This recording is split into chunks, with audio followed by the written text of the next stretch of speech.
ఒకే ఆత్మను పొందుకున్నవారు మనందరం కూడా. ఆలోచన చేయాలి ప్రతి ఒక్కరు కూడా. సో, ఆ ఆత్మని ఎప్పుడైతే పొందుకుంటామో సో, ఇంక ఏటేటా అంటే ప్రతి సంవత్సరం కూడా ఇంకా ఆ పని లేదు. బాప్తిసం ఒక్కటే అని చెప్తుంది. విశ్వాసం ఒకటే అని చెప్తుంది. నిరీక్షణ ఒకటే. అన్నీ ఒకటే. సంఘము ఒకటే. ఎందుకంటే క్రీస్తు ఒక్కడే. ఆయన ఒక్కడే. పస్కా బలి పశువుగా బలైంది. ఆయన సంఘమే, ఆయన శరీరము. ఒకటే సంఘం. వేల కొలది, లక్షల కొలది సంఘాలు లేవండి. ఒకే ఒక శరీరం ఉంది. ఒకే ఒక సంఘము. సంఘమే ఆయన శరీరము.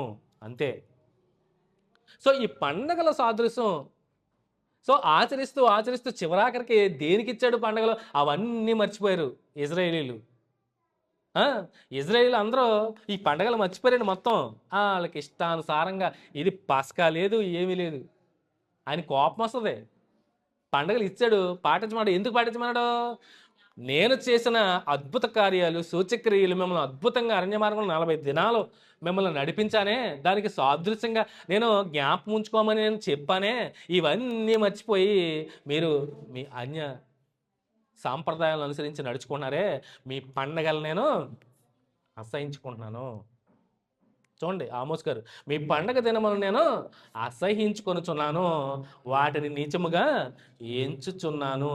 నీ వ్రత దినముల్లో కలుగు వాసన నేను ఆగ్రానింపనొలను.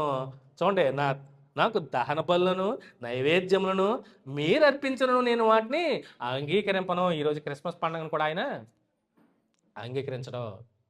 ఆయన చెప్పంది నువ్వు చేస్తే యాక్సెప్ట్ చేస్తాడా? చేయరండి, చేయడు. ఆయన ఖచ్చితంగా చెప్తున్నాడు కరాఖండిగా, నేను మీ పండగ దినాలు నేను అసహించుకుంటున్నాను. అంటే సంవత్సరానికి ఒకసారి ఎక్కడ లేని భక్తి, ఎక్కడ లేని సంతోషం, ఎక్కడ లేని ఇవన్నీ ఈ డిసెంబర్ నెలలో వచ్చేస్తున్నాయంటే నువ్వు దేవుని కోసం చేస్తున్నావా నిజంగా? దేవుని కోసం చేస్తున్నావా? అసలు ఆయన చెప్పాడా చేయమని?